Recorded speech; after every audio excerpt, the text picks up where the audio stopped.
Hello friend. आज हमारे साथ के कुछ ऑब्जेक्टिव क्वेश्चन को या वस्तुनिष्ठ प्रश्न को सॉल्व करेंगे, देखेंगे। पहला है वेल्थ ऑफ नेशन नामक पुस्तक के लेखक कौन है। पहला है वेल्थ ऑफ नेशन नामक पुस्तक के लेखक कौन है। यहाँ पर ऑप्शन दिया हुआ है। पहला दादा भाई नौरोजी, दूसरा एडम स्मिथ, तीसरा अरस्तु और चौथा है Amartya Sen. Wealth of nation नामक पुस्तक के लेखक कौन थे, क्या है, कौन थे? दादा भाई नौरोजी नहीं, अरस्तु भी नहीं, अमर्त्य सेन भी नहीं। हमारा एडम स्मिथ क्या है, दूसरा नंबर का एडम स्मिथ करेक्ट आंसर है। अगला क्वेश्चन है क्वेश्चन नंबर दूसरा, अर्थशास्त्र का जनक किसे कहा जाता है। अर्थशास्त्र का जनक किसे कहा जाता है, अर्थशास्त्र का जनक किसे कहा जाता है। तो ऑप्शन नंबर पहला है मार्शल, दूसरा है डेविड रिकार्डो, तीसरा है एडम स्मिथ और चौथा है अरस्तु। अर्थशास्त्र का जनक किसे कहा जाता है, हमें अच्छी तरह से मालूम होना चाहिए। अर्थशास्त्र का जनक एडम स्मिथ को माना जाता है। क्वेश्चन नंबर तीसरा है, भारतीय अर्थव्यवस्था का स्वरूप कैसा है। भारतीय अर्थव्यवस्था का स्वरूप कैसा है, ये है क्वेश्चन नंबर तीसरा। भारतीय अर्थव्यवस्था का स्वरूप कैसा है। यहाँ है पूंजीवादी अर्थव्यवस्था, पूंजीवादी मतलब बाजार अर्थव्यवस्था, सिर्फ बाजार का क्या रहता है, इसमें बाजार अस्तित्व रहता है, बाजार है ना, जिसमें सरकार का कोई अधिकार नहीं रहता या कोई नियंत्रण नहीं रहता। ये पूंजीवादी लोगों पर नियंत्रण होती है। दूसरा है साम्यवादी अर्थव्यवस्था, है ना, साम्यवादी या समाजवादी अर्थव्यवस्था। तीसरा है स्वतंत्र अर्थव्यवस्था और चौथा है हमारा मिश्रित अर्थव्यवस्था। तो भारत का क्या है, भारत का भारतीय अर्थव्यवस्था का स्वरूप, उसका स्वरूप कैसा होना चाहिए, कैसा है भारतीय अर्थव्यवस्था का स्वरूप, कैसा है, मिश्रित टाइप का है। इसमें बाजार भी है, पूंजीवादी अर्थव्यवस्था भी है, कौन सा है, पूंजीवादी अर्थव्यवस्था भी है और समाजवादी या कल्याणकारी अर्थव्यवस्था भी है, जिसमें निजी भी है और निजी शासन, निजी भी है, प्राइवेट जिसे कहते हैं, प्राइवेट लोग का भी अधिकार है इसमें, है ना, व्यापार करने का। और सरकार का भी अधिकार है, जिसमें कल्याणकारी योजनाएं लाते हैं। नियंत्रण के आधार पर अर्थव्यवस्था की कितने प्रकार से विभाजित किया जाता है। क्वेश्चन नंबर 14, क्वेश्चन नंबर 14 क्या कह रहा है, नियंत्रण के आधार पर अर्थव्यवस्था को कितने प्रकार से विभाजित किया जाता है। क्वेश्चन नंबर 14 अगला क्वेश्चन है, नियंत्रण के आधार पर मतलब कितने कंट्रोल हो सकते हैं, अर्थव्यवस्था को कितने प्रकार से कंट्रोल किया जा सकता है, या नियंत्रण के आधार पर अर्थव्यवस्था को कितने प्रकार से विभाजित किया जाता है। पहला है 1, दूसरा है 2, 3, 4, 4 इनमें से कोई नहीं, चौथा नंबर का ऑप्शन है। अर्थव्यवस्था को कितने प्रकार से अर्थव्यवस्था को कितने प्रकार से कंट्रोल किया जा सकता है, 3 प्रकार से। पहला है पूंजीवादी, दूसरा है समाजवादी, तीसरा है मिश्रित अर्थव्यवस्था। ये दोनों का मिश्रित स्वरूप, पहला, दूसरा और तीसरा 3 प्रकार से किया जाता है नियंत्रण। अगला क्वेश्चन है क्वेश्चन नंबर 5 है, अर्थव्यवस्था के प्राथमिक क्षेत्र के अंतर्गत शामिल है। क्वेश्चन नंबर 5, पशुपालन है, मत्स्य पालन है, खनन है, तीसरा नंबर और चौथा है ये सभी। देखो, अर्थव्यवस्था के प्राथमिक क्षेत्र वे क्षेत्र हैं जो प्राकृतिक संसाधन के अंतर्गत आते हैं। मतलब पशुपालन क्या है, प्राकृतिक संसाधन है, पशुपालन, है ना। पशु क्या है? प्राकृतिक संसाधन है। मत्स्य क्या है? मछली, मछली पालन या मत्स्य पालन जिसे कहते हैं, ये प्राकृतिक है, और खनन भी एक प्राकृतिक है। तीनों क्या है? सही ऑप्शन है, मतलब चौथा ये सभी करेक्ट है। चौथा ऑप्शन करेक्ट है। क्वेश्चन नंबर 6 है, भारतीय अर्थव्यवस्था के जीडीपी में सबसे कम योगदान किस क्षेत्र का है? जीडीपी का बात किया जा रहा है, ग्रॉस डोमेस्टिक डोमेस्टिक प्रोडक्ट, सकल घरेलू उत्पाद। भारतीय अर्थव्यवस्था में सकल घरेलू उत्पाद में सबसे कम योगदान किसका है? यहाँ पर ऑप्शन दिया है, पहला कृषि क्षेत्र, दूसरा सेवा क्षेत्र, तीसरा औद्योगिक क्षेत्र और चौथा इनमें से कोई नहीं। हमें देखना है कि भारतीय अर्थव्यवस्था में जीडीपी में सबसे कम योगदान किसका है। देखो, सेवा क्षेत्र क्या है? बढ़ रहा है, इसका ज्यादा है, औद्योगिक भी ज्यादा है, इनमें से कोई नहीं, ये हो नहीं सकता। तो सबसे कम किसका है? कृषि क्षेत्र का है। सबसे कम किसका है? कृषि क्षेत्र का है। क्वेश्चन नंबर चौथा नहीं, 7वां है अगला क्वेश्चन। भारतीय अर्थव्यवस्था में सबसे अधिक योगदान किस क्षेत्र का है? सबसे कम था वो, ये सबसे अधिक योगदान अर्थव्यवस्था में। यहाँ पर है, पहला ऑप्शन है कृषि क्षेत्र, दूसरा है सेवा क्षेत्र, तीसरा औद्योगिक क्षेत्र, चौथा उपरोक्त में कोई नहीं। तो भारतीय अर्थव्यवस्था में सबसे अधिक किसका है अभी के डेट में? औद्योगिक क्षेत्र। क्वेश्चन नंबर 8 है, क्रय शक्ति क्षमता के आधार पर विश्व में भारत का स्थान क्या है? क्रय शक्ति क्षमता के आधार पर विश्व में भारत का स्थान क्या है? Purchasing purchasing power parity.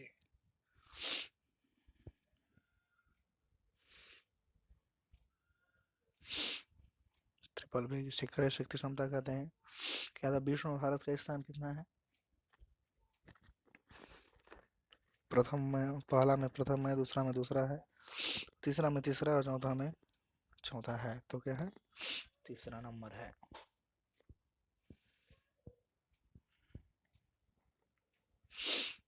Question number 9 है, आर्थिक समृद्धि का सर्वाधिक उपयुक्त मानदंड क्या है? आर्थिक समृद्धि।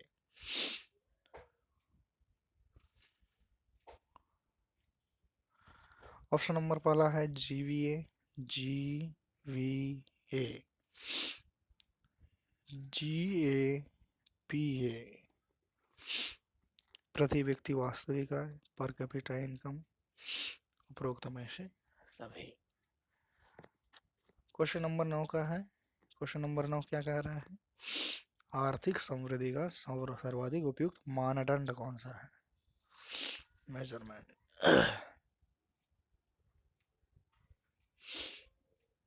तो क्वेश्चन नंबर 9 का कौन सा है? प्रति व्यक्ति वास्तविक आय के आधार पर आर्थिक समृद्धि को जाना जाता है।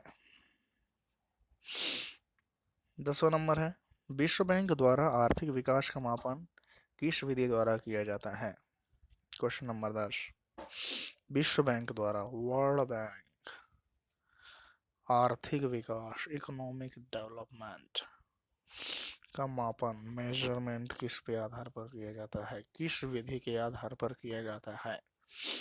हमें पूरा क्वेश्चन पढ़ना है। अगर कभी भी क्वेश्चन को सॉल्व कर रहे हैं तो हमें पूरा क्वेश्चन ध्यान पूर्वक पढ़कर सॉल्व करना चाहिए। तभी हम, देखो, छोटी छोटी बातों को हम छोटी छोटी शब्दों को हम भूल जाते हैं, इसलिए हम क्या करते हैं, जैसे नहीं है ना, इस टाइप का, है नहीं है, इस टाइप का हम भूल जाते हैं, तो हमारा आंसर भी गलत होता है। इसलिए हम सटीक क्वेश्चन को पढ़ेंगे और आंसर निकालेंगे। तो विश्व बैंक द्वारा आर्थिक विकास का मापन किस विधि द्वारा किया जाता है? पहला ऑप्शन है मानव विकास सूचकांक विधि, दूसरा है क्रय शक्ति क्षमता विधि, और तीसरा है निवल आर्थिक कल्याण, चौथा है जीवन की भौतिक गुणवत्ता सूचकांक। तो क्वेश्चन नंबर 10 का है आंसर क्रय शक्ति क्षमता विधि, पर्सन पावर पैरिटी मेथड। 11वां क्वेश्चन है मानव विकास सूचकांक की जनक संस्था कौन सी है? मानव विकास सूचकांक, human development index, human development index की जनक संस्था कौन सी है? जनक। पहला ऑप्शन है यूएनडीपी, दूसरा है WTO, world trade organisation. UNDP का फुल फॉर्म क्या है? United Nation development programme, programme. इसे क्या कहते हैं हिंदी में? संयुक्त राष्ट्र विकास कार्यक्रम। और दूसरा है डब्ल्यूटीओ, वर्ल्ड ट्रेड ऑर्गेनाइजेशन, विश्व व्यापार संगठन। तीसरा है डब्ल्यूबी, वर्ल्ड बैंक, विश्व बैंक। और चौथा है इनमें से कोई नहीं। तो 11वां नंबर का क्वेश्चन का आंसर है मानव विकास सूचकांक का जनक किसके द्वारा किया गया था? UNDP, United Nation development programme के द्वारा किया गया था। मानव विकास सूचकांक को किस आधार पर मापा जाता है? 12वां number question, human development index को किस आधार पर मापा जाता है? पहला है स्वास्थ्य, दूसरा है शिक्षा, तीसरा है जीवन स्तर एवं चौथा है ये सभी।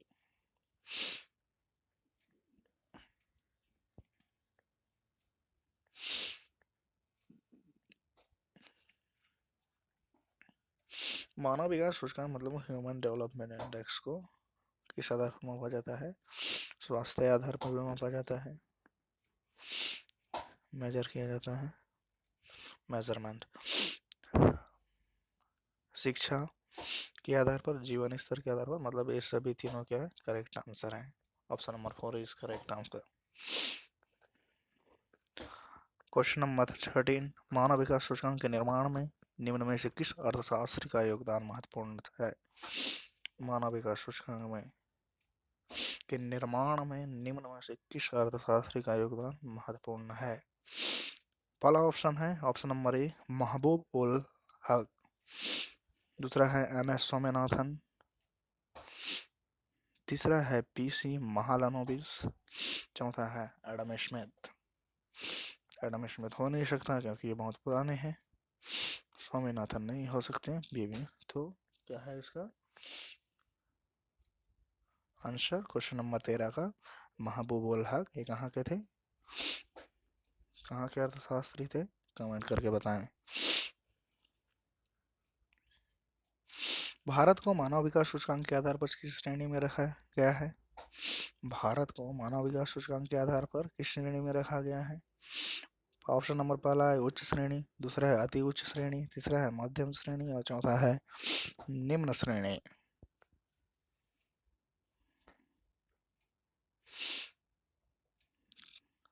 क्वेश्चन नंबर 14 का आंसर क्या है? मध्यम श्रेणी में रखा गया है। भारत में मानव विकास रिपोर्ट जारी करने वाला प्रथम राज्य कौन सा है? भारत में मानव विकास रिपोर्ट जारी करने वाला प्रथम राज्य कौन सा है? पहला गुजरात है, ऑप्शन नंबर पहला गुजरात, दूसरा महाराष्ट्र, ऑप्शन नंबर दूसरा महाराष्ट्र, ऑप्शन नंबर तीसरा केरल दिया हुआ है, ऑप्शन नंबर चौथा मध्य प्रदेश दिया हुआ है। तो ह्यूमन डेवलपमेंट इंडेक्स मतलब मानव विकास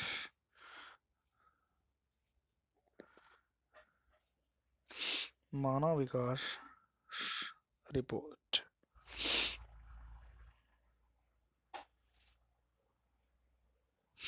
कौन से राज्य द्वारा पहला किया गया? देखो मानव माँ हो गया, यहाँ पर मध्य प्रदेश माँ, उस टाइप का क्वेश्चन नंबर चौथा को याद कर सकते हैं। क्वेश्चन नंबर 15 को मध्य प्रदेश, चौथा ऑप्शन सही है। मानव विकास रिपोर्ट जारी करने वाला प्रथम राज्य भारत का मध्य प्रदेश है। क्वेश्चन नंबर 16, संयुक्त राष्ट्र विकास कार्यक्रम यूएनडीपी द्वारा कब से मानव विकास सूचकांक निरंतर जारी 28 किया जा रहा है? कब से निरंतर जारी किया जा रहा है? निरंतर जारी किया जा रहा है। सॉरी, यहाँ पर 28 हो गया है, ये नहीं है, कुछ मिस्टेक हो गया है, प्रिंटिंग मिस्टेक है, टाइपिंग मिस्टेक है। संयुक्त राष्ट्र विकास कार्यक्रम द्वारा कब से मानव विकास सूचकांक निरंतर जारी किया जा रहा है? यूएनडीपी द्वारा मानव विकास सूचकांक कब से निरंतर जारी किया जा रहा है? लगातार कब से जारी किया जा रहा है?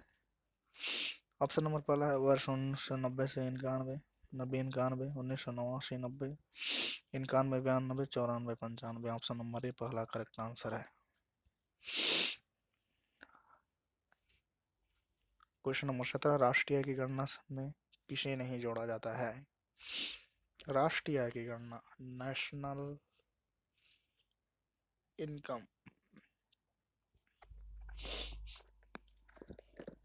पहला है वस्तु और सेवाओं के मूल्य, दूसरा बेची गई पुरानी वस्तुओं के मूल्य, गृहिणी सेवाओं के नहीं जोड़ा जाता है। यहाँ पर ध्यान दीजिए, नहीं जोड़ा जाता है, राष्ट्रीय की गणना में नहीं जोड़ा जाता है। किसे नहीं जोड़ा जाता है?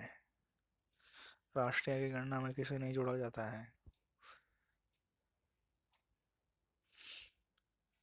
क्वेश्चन नंबर 17,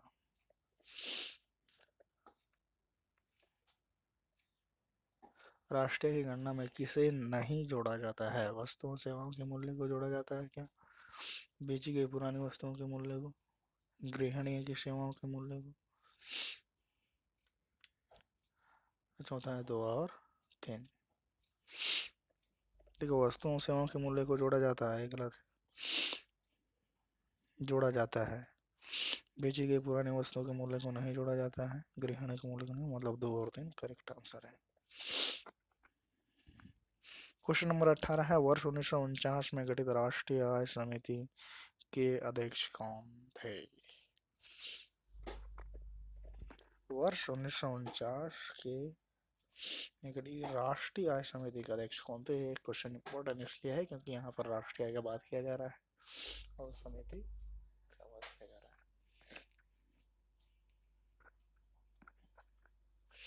पहला है doctor R Gadgil, B Natarajan, है ना, बी नटराजन है, और ऑप्शन नंबर 3 है पीसी महालनोबिस, और चौथा है BKRB राव। इसका करेक्ट आंसर देखो, क्या बात किया जा रहा है यहाँ पर? वर्ष 1949 में गठित राष्ट्रीय आय समिति के अध्यक्ष। तो इसका करेक्ट आंसर क्या होना चाहिए? डॉक्टर आर गाडगिल तो नहीं हो सकता, बी नटराजन भी नहीं, PC Mahalanobis is correct answer. Question number 19, poverty and British rule in India, the most important. देखो, poverty and British rule in India, ये क्या है? अर्थशास्त्र का एक बुक है, पुस्तक है ना। Poverty and British rule in India के लेखक कौन है? पहला दिया हुआ है ऑप्शन नंबर ए में MG रानाडे, दूसरा है आर श्रीधर, तीसरा है दादा भाई नौरोजी, और चौथा है BKRB राव। तो ऑप्शन नंबर 19 का जो करेक्ट आंसर है, कौन है? दादा भाई नौरोजी। क्वेश्चन नंबर 20, भारत में राष्ट्रीय आय की गणना अथवा वित्त वर्ष की अवधि क्या है? राष्ट्रीय आय की गणना कब किया जाता है? नेशनल इनकम या वित्त वर्ष, फाइनेंशियल ईयर, कब से कब तक है? कब से कब तक है? 1 अप्रैल से 31 मार्च, 1 अप्रैल से 31 मार्च, ऑप्शन नंबर पहला। ऑप्शन नंबर दूसरा है 1 फरवरी से 30 जनवरी, ऑप्शन नंबर तीसरा है 1 दिसंबर से 30 नवंबर, और उपरोक्त में से कोई नहीं। तो हम राष्ट्रीय की गणना कब से कब तक की जाती है? एक वर्ष हमारे देश का वित्त वर्ष है, वो कब से कब तक है? वित्त वर्ष कब से कब तक है? वित्त वर्ष, हमारे देश का वित्त वर्ष कब से कब तक है? 1 अप्रैल से 31 मार्च। तो ऑप्शन नंबर पहला इज करेक्ट आंसर।